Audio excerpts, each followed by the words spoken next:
Chapter 6. The Source. Nat expressed his sympathy with a shrug and sauntered off as unassumingly as he'd arrived. He'd given Luca and Iggy what they needed, and nothing more. As Luca sprinted across the snow, the events of the past few days became clearer, pieces to a larger puzzle. Rollo said he was underground somewhere, captured. Mr. Kerr tried to cover it up with lies. The clipboards were hell-bent on capturing Iggy. It all seemed to point to perennial harvest, but right now, there was one thing that Luca needed to know. Luca stopped dead in his tracks. The tree was gone, uprooted and moved, leaving a raw gash in the earth. He dropped to his knees and dug wildly at the cold snow. His numb hands hit something hard, a headstone. A dry whisper escaped Luca's lips. You're here. All this time I thought I was visiting you. You've been here, alone in the snow. Dad, I'm so sorry. They're in your favorite spot in the world.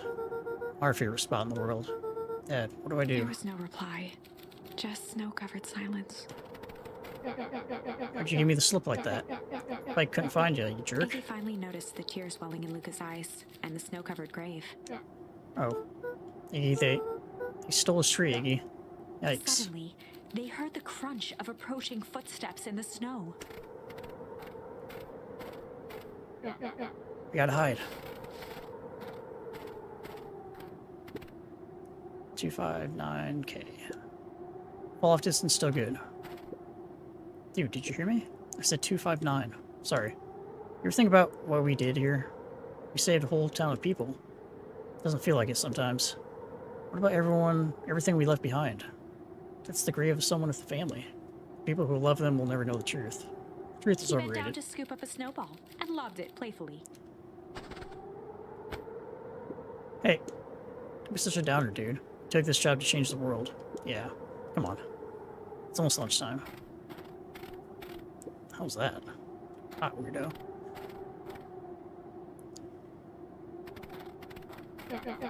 Here, I thought I was a jerk. Things out here literally dancing on graves. Stuttered through heaving sobs. I thought I was visiting him. I thought he was with me. Not gonna lie, that's a bad break. Here's some advice. Luca a solid smack on the back of his head. Hey, who's any of this helping? What? Sitting here in the snow, crying like some pushover. Who are you helping? Iggy, look what they did. They lied to everyone. Blah, blah, blah. Luca Van Horn, you're a lot of things, but you ain't no pushover. What did I tell you before? When some jerk comes at you acting like a horse's ass, I should stand up for myself. Hell yeah. Kurt and his merry little band of clipboards pulled off this surgery for a reason, right? Nat mentioned something about the source. Luca wiped his eyes with a sleeve. Whatever's at the source must be awfully valuable to perennial harvest. Should be a shame if something unfortunate would happen to the precious source, wouldn't it? What do you have in mind? If it's a small bit of steel, we snatch it. If it's too big to snatch, we smash it. If it's too big to smash... He flashed a mischievous smile and corrected it. I'm always up for a challenge. We're gonna make this right, Dad. I promise. Let's do this. You get awful cold out there in those woods, Luca. Probably best you two stay put and conserve your energy. Help's on the way. Where's Rollo? Where's my mom? Did you kill her? Oh, heavens no. Do I seem like a killer to you? Iggy and Luca shared a skeptical look. Well, do I? Oh, shucks. Now it hurts my feelings. Screw that guy. Wait a minute. This is the original town, and that means... Iggy darted behind a large pine and began digging. Furious, he emerged, holding a shoebox with a crude skull painted on it. What's that? Long story. So a few years back, I, came into possession of some premium-grade fireworks. Not the wimpy firecracker stuff they give kids. The good stuff. So why did you bury it under a tree? That's the long part of the story. You and Rollo were doing chores at Rollo's chicken coop. You guys pissed me off for some reason or another. Luca rolled his eyes with realization. No, you didn't. Iggy stifled a chuckle. Yep. I just wanted to give you guys a little scare. But like I said, these things were some primo fireworks, so I might have underestimated things. You blew up the chicken coop? I prefer to think of it as an incendiary redecoration. Sorry, but you should have seen the looks on your faces. You really got grounded for months. Which is why I needed to stash the evidence and lay low. So I buried them under that tree. But when I came back for them later, they were gone. I figured some grown-ups found him and tossed him. Iggy triumphantly raised the shoebox. Turns out it wasn't the fireworks that got moved. It was us. Unbelievable. Do you think this is a game? Newsflash, boyo. You're not a hero. You're a little brat who is in way over his head. You're just someone who refuses to give up. Comics these days are rotting children's brains. Everyone thinks they're a spaceman superhero. I was always partial to Hank Atomic myself. Is that so? Do you really think that you have a chance against us? You have no idea how powerful we are. Prepare to blast off, loser. Well, this must be the source. Luca and Iggy inched up to the edge of the hole with bewilderment in their eyes. Arctic air breathed out of the cavern in heaving gusts. Echo, echo, echo, echo. Whoa. Let's see why they wanted to move us all out of town now. But why would they dig a giant hole? I think this is it. This is the source? It's a dang hole? How do we smash a hole? Oh, it's much more than that, my annoying little friend. Kerr, where's Rillo? I was in line before. He's safe. Well, safer than you two, at least. Brats, it's gold. You just had to drag me all the way out here, didn't you? Mr. Kerr gazed down the abyss in contemplation. Really is something, isn't it? What'd you do to our town? What is all of this? Well, that's a easy of a question. This is the source, where they collect the unrefined, Kerr scratched the back of his head. Honestly, boss, I don't understand any of this well enough to explain it. Fact of the matter is, I'm not paid to know. What do you mean you don't know? Ain't you in charge? Oh, heavens no. My role is merely a flash of winning smile and manage various complications. Complications like us? You are a smart boy. His face contorted into a saccharine grin. It really is nothing personal. Some people are destined to strive for greatness, and others are simply obstacles along the way. Seems like you were destined to be a creepy lackey. The point is that we all play our part in life. Mine just happened to be a lead in the role of a lifetime. And you happen to be extras ready for your curtain call. I ain't giving up without a fight. Your smile's not going to be so winning after we're done with you. Now, boys, there's no need for melodrama. It makes even a professional such as myself embarrassed for you. Let's change the mood a bit. Snapped his fingers. Scene change. There, that's better. Deal with them. Iggy turned Push. to Luca with a sly glance. Why are you smirking? Because I have a box full of fireworks and you don't.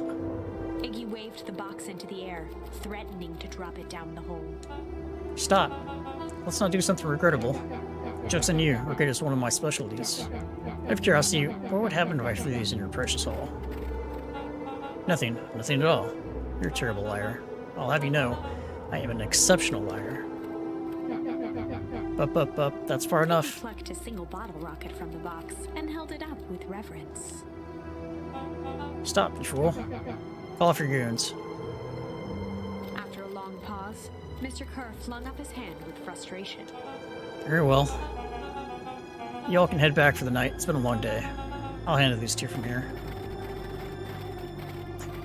Mr. Kerr sighed into the frigid air. Just so now, Iggy. You can put that down. What, like this? With a nonchalant flick, Iggy tossed the firework into the hole.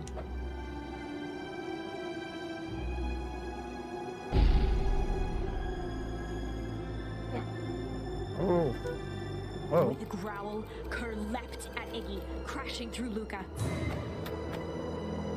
Iggy tried to twist away, but in the struggle they both tumbled over the side. Luca dove forward, bracing Iggy's hand just before it slipped. His grip was made precarious by the cold, wet snow. He could see Kerr further down, clinging to Iggy's coat. You're his child. What have you done? Luca, listen to me. Hold on tight and use the walkie-talkie to call them back. What channel do I use? It doesn't make a damn difference. They're always listening.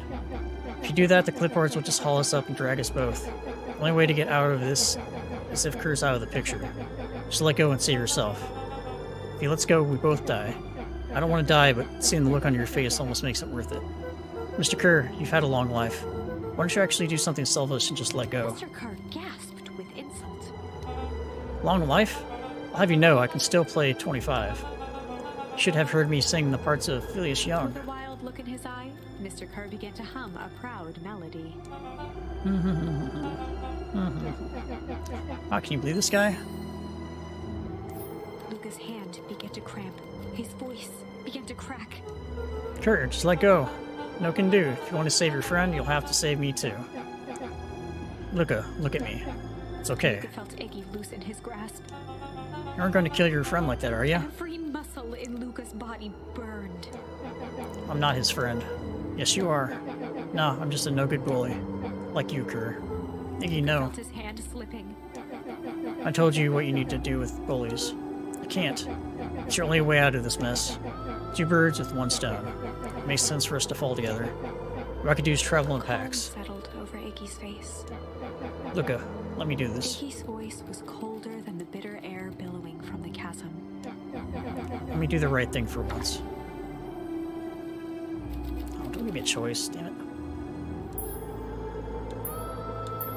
Alright, Luca let go. had no choice but to refuse Iggy's So probably request. not do both. He tightened his grip and reached for the walkie-talkie in his pocket. A wild delight crept onto Mr. Kerr's face. It's probably gonna lead to an end. That's a good lad. Now, radio for help. Iggy begged Luca with his eyes one last time. But Luca pressed the button and called out. We need help. Mr. Kerr is in danger. It wasn't long before they were once again surrounded by clipboards. Mr. Kerr sighed with relieved frustration. There you are. You really are a worthless lot, aren't you? Mirror, now. A clipboard dutifully produced an ornate ivory hand mirror, and Mr. Kerr began preening his tousled hair. Ah, that's better. Mr. Van Horn, I applaud your sharp thinking under duress. I'll put in a good word for you with the founder. Take them away. A swarm of hands overpowered Luca. The last thing he saw before a cloth bag was pulled over his head was the defeated look on Iggy's face. The end. Yeah. I think this was one of those times where doing the right thing was the wrong thing. I mean, let's try this one. Let's move around a bit.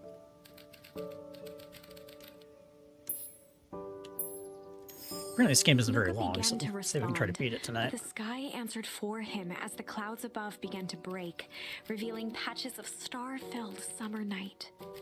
Moonlight filtered down, shimmering in the treetops.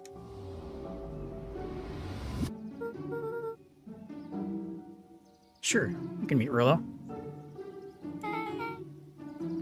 You're not going home? No, I promised Rillo I'd tell him about... Luca stopped himself mid-sentence. Promise you tell him what? Spit it out, bub. We're thick as thieves now. There's a juicy secret you gotta tell me. Okay. You can come to the treehouse and I'll tell you both what happened. Heck yeah. Luca saw Beck skulking by the gate. So you're telling me there's nothing mysterious or creepy about this place? It's mostly boring and empty. I refuse to believe that. Big spike gate, looming mansion, rich reclusive owners. It even smells shady. Beck grabbed the wrought iron bars and shook the gate. Mark my words, you decadent nightmare house. You will reveal your secrets to me.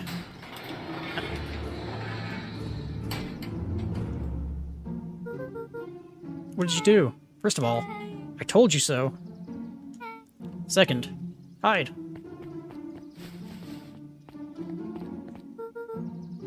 That's Eris Valentine. Who's that she's talking to? Shh. I expect you to return that suit in working order, of course. As long as everything proceeds as planned, there's nothing to worry about. Only thing I'm worried about is what's rightfully mine. If that means making some unsavory alliances, so be it. I couldn't agree more. There comes a time to suspend hostilities. I'll deal with our common threat. Now this is what I was talking Beck's about. voice was an excited whisper. Proper shady stuff. Someone in a suit like that tried to grab me yesterday. Seriously? Shh. You'd understand that when this all inevitably fails, I will deny everything. I wouldn't expect any less of you. You just worry about your part in this and let me handle the rest. I can't wait to see the look on that Rube Cure's face. Yes, the truth will come to light. I'm still surprised you're so comfortable with the potential collateral damage. There's one thing I've learned, is that change is painful. Wow, I was expecting shady. That's just flat out supervillain talk. If you don't mind me asking, why? Why are you doing all The this? mysterious figure retracted their mask, hair pushing out from all corners. Oh shit. Family. A chill ran down Luca's spine. His vision blurred. Beck stifled a sharp wince, and Luca looked down to see himself wrenching her hand. An answer I can certainly respect. How's all that hair Gran fit in? tousled her hair back under the face mask. Just remember, I just doesn't. Keep everything nice and normal until the festival. I don't need lessons in rising Gran suspicion. gave Eris a curt nod and disappeared into the night. They'll never know who I am.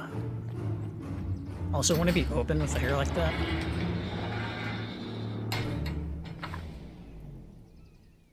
Chapter 5. What big ears you have! Lucas sat shivering in the bushes, staring at his feet. After checking to make sure the coast was clear, Beck gave him a gentle tug on his sweater. Hey, Myth. Probably like the last hour of this game.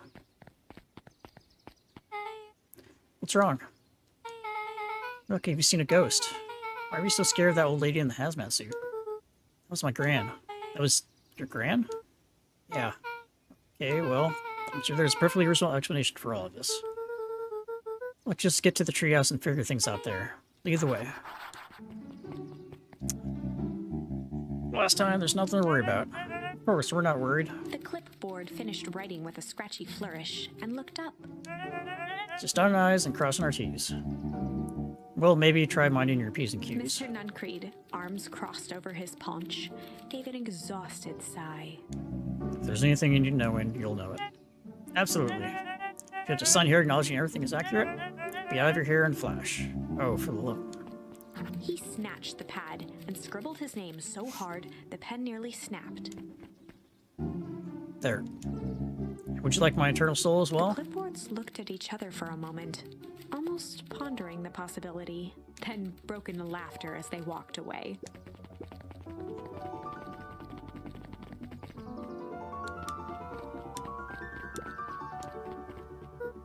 Hi, Mr. Nuncreed. Luca, let me give you some advice. Next time someone you don't know asks to hear your thoughts, give him a good hard bop right in the kisser. Oh, Grant told me to just keep away from the clipboards. That's good, that's good. And Grant's a smart lady, Luca. Speaking of which, we're run along home now. It's too dark out to be wandering on your own. And you seek will be revealed to you in due time. The question is, the fear intoned. Prepared to live with the truth?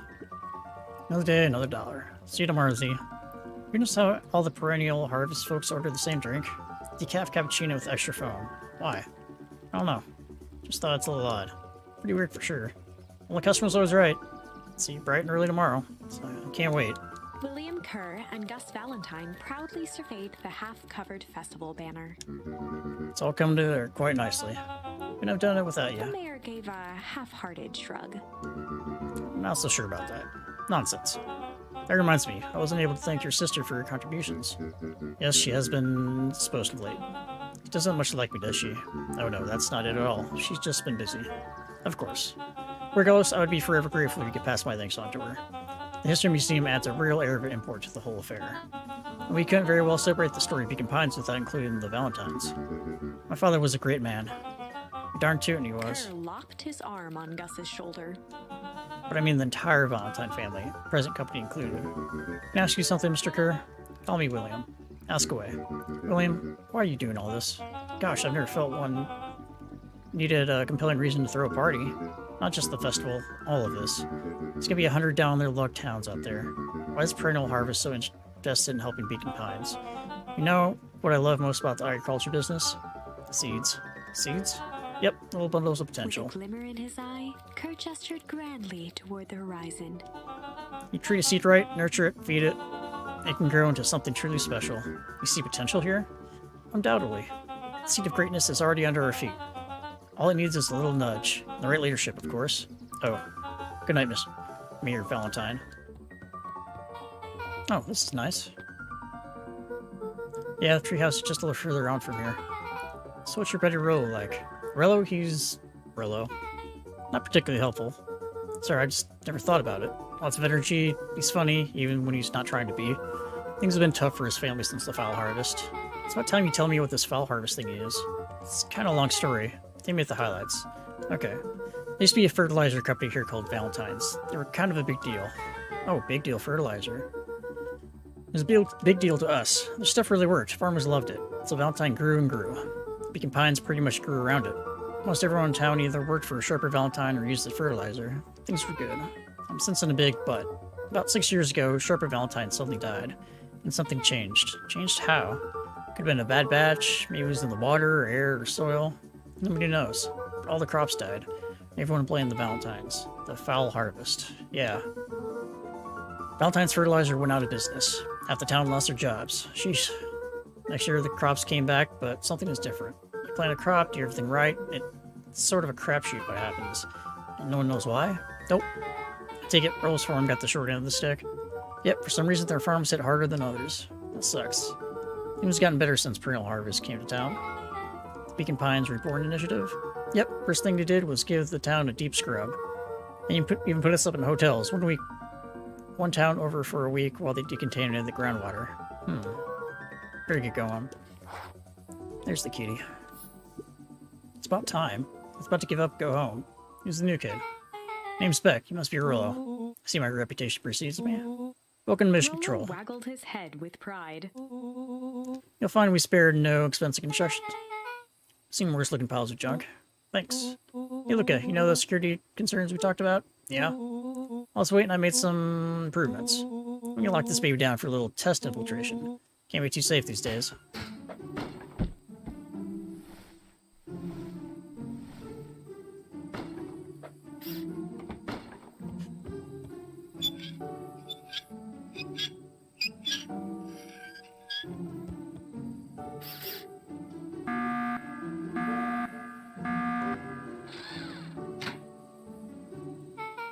Goes all out, doesn't he? Always.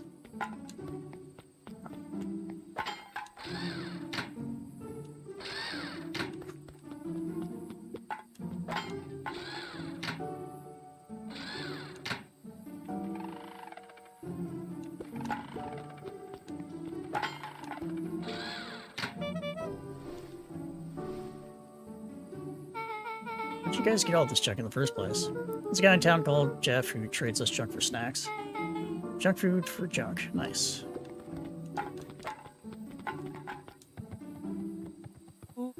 So, pretty sweet security, right?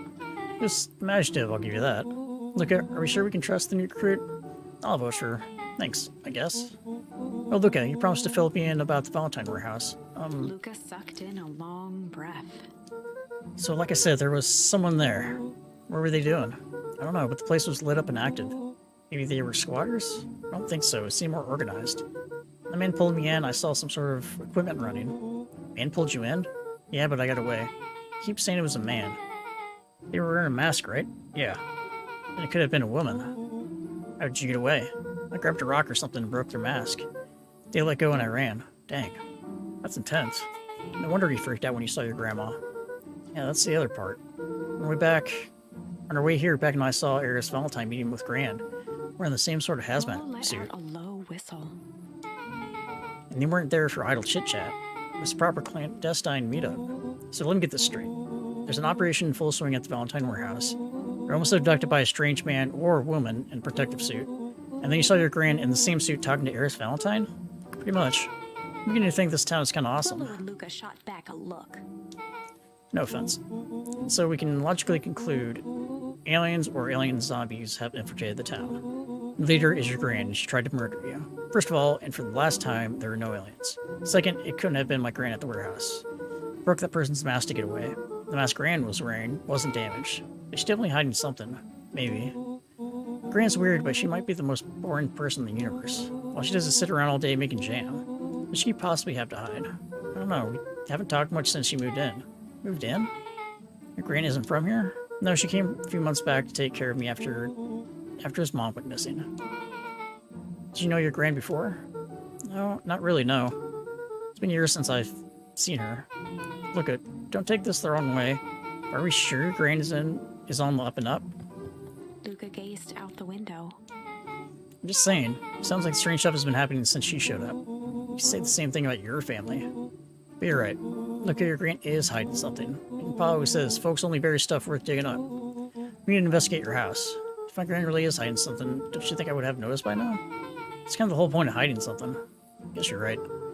Rand's been leaving the house for hours at a time this week. I'll call you two tomorrow when the coast is clear. We can start getting to the bottom of this. I'm always game for a good snoop. Count me in.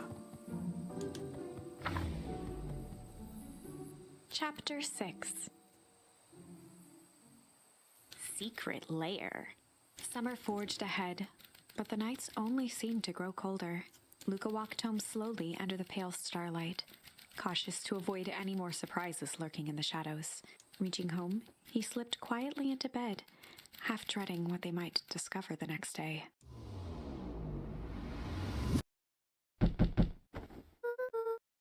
What time is it? What on earth is that? That ridiculous thing in your head. Oh, this? It helps me think. You need a lot more of those. Joke all you want. We'll see who's left when I crack this case wide open. The coast is clear? Yep.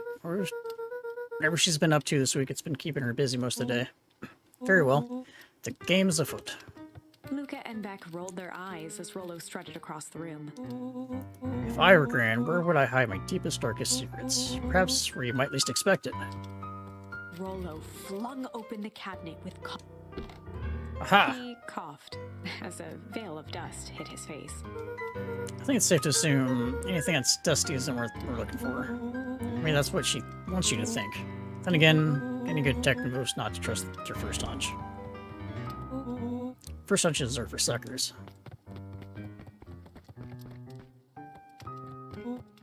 Eureka! She lit a fire in order to burn the evidence. She keeps that fire going every day, Rulo. Drat, it may already be too late. Just think of the mounds of documents lost to ash. Okay, I'm gonna stop you right there. Can we just think for a moment? Look, is there anywhere Gran doesn't want you to go? Yeah. Closet upstairs, so maybe it stands to reason that we should check there first. No dice, it's locked. Well, well, well. Look who stands to reason now. I have no idea where the key is.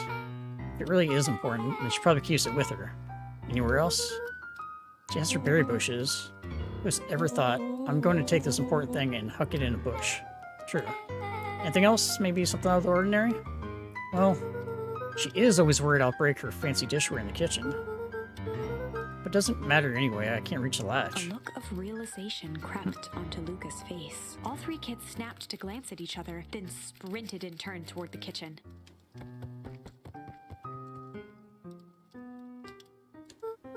Alright, Ro.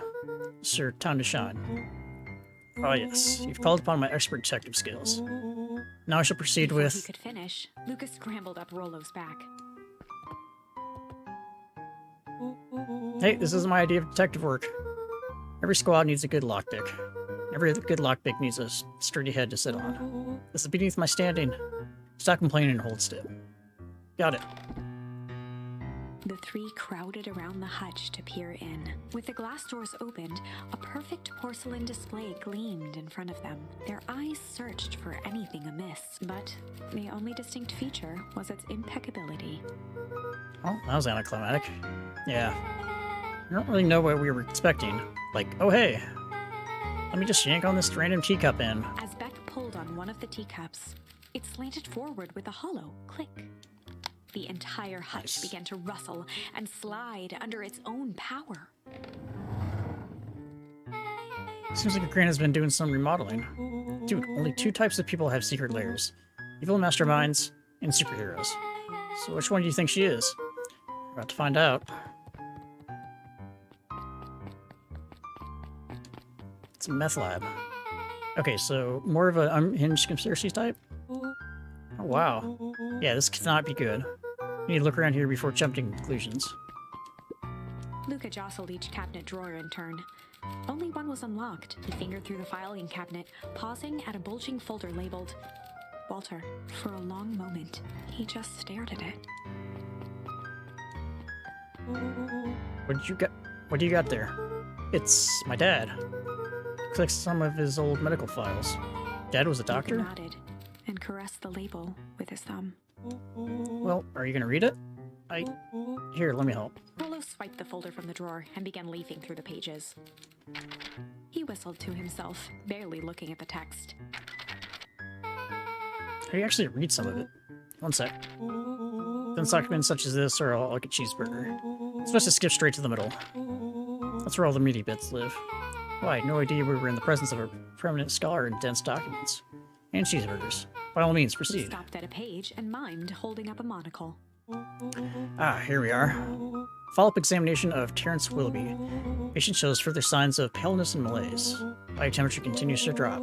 Now describes soreness of muscles and joints. This is similar to the symptoms exhibited by Mrs. Willoughby just a few days past. Still wait on lab results from Joseph. Looked up with heightened surprise. See? Creepy. Yeah, that's kind of disturbing. Who's Joseph? That's Mr. Nuncred's name. Wait, Bolo's finger traced across the page. there's more scribbles in the margins. Could it be contagious? Mr. Willoughby claims the tap water at his home had been contaminated. Perhaps environmental? Lab results only raise more questions. It's like he came back to this report later and made those notes, so it might be related to something Bolo else. scanned through several more pages. Here, the writing looks shaky. Just couldn't help her. This disease, or whatever it is, progresses so fast. With his wife passing, Terrence's condition followed close behind. Exasperated by the loss. Enough is enough. I need to take matters into my own hands. Luca, staring blankly at the cabinet this whole time, spoke softly. What does it say Then next? rustled the folder, trying to loose more pages. That's where it ends. What? There has to be more. Frantically shoved the remaining cabinet folders, trying to find another labeled Walter. Look up. I think that's the only one. It's alphabetical, see? What did it mean, enough is enough? How did he take matters into his own hands? This is bullshit. Luca slammed the drawer shut. A spider web of string connected photos of people from the town, interspersed with hastily scrawled notes. Well, she sure has kept herself busy. Is your gran a serial killer? I'm starting to get that vibe. That'd be ridiculous. Sure, she's just tracking the movements of everyone in town, out of the kindness of her heart. She puts little symbols by some of them. Yeah, Mr. Nunkard has a check mark. The birds are all inside a big circle. And my moms are both on here. Both with question marks. Gus Valentine has a question mark. Harris has a question mark that's been crossed out. Mr. Kerr has a bullseye. The killer has chosen her next victim. Don't know what any of this means. Whatever it means, it's probably not good.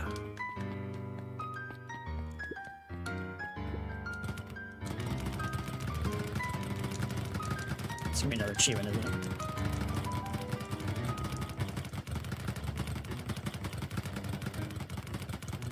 No?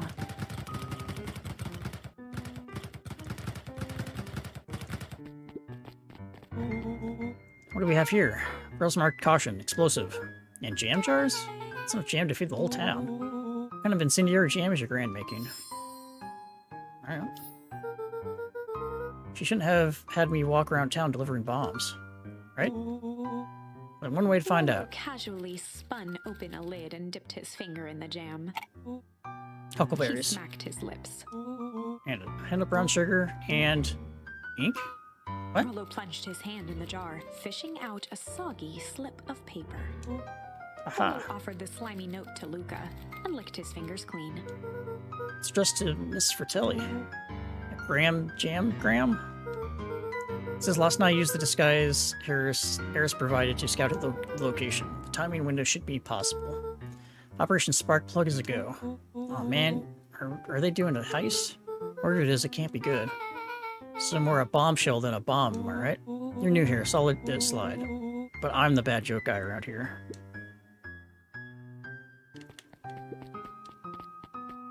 They crowded around a worn-down old map of Beacon Pines.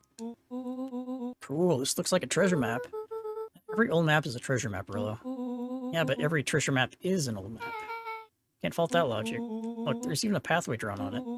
Shows the entrance to town. And if we follow Rollo it, carefully traced the path with his finger. leads He right jabbed down to at the end point. Town Square? It's a fountain in the middle of town. Or a place to hide treasure. Well, look, that doesn't look like treasure to me. And the path on that map has the same symbol as its explosives here. So it's not hiding treasure? Real bummer. Well, what's the thing you've been excited about for the past month? The festival. Gulp. Did you say gulp? This feels like a gulp kind of situation. Everyone will be gathered near the center of town. She's gonna blow up the festival. Now if we stop her. What was that? Luca looked up from the map. Was that what? No, I heard it too. That was the front door, which means someone just shut the door. Which means someone's upstairs. Shh, quiet. Hit the lights. Beck flicked off the light, and they became statues in the dark. They're not gonna notice that the Overhead, door's open. creaking floorboards bent under slow, deliberate steps. The kids looked up, the tilt of their necks following each footfall.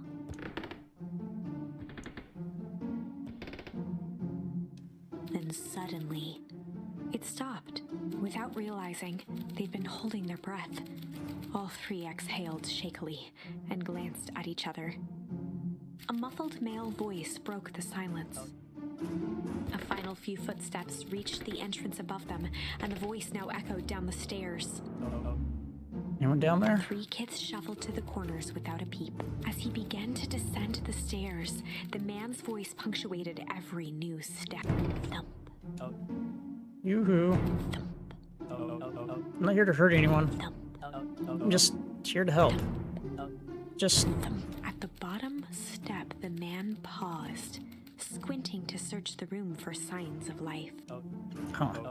It's nothing. Rolo shifted suddenly.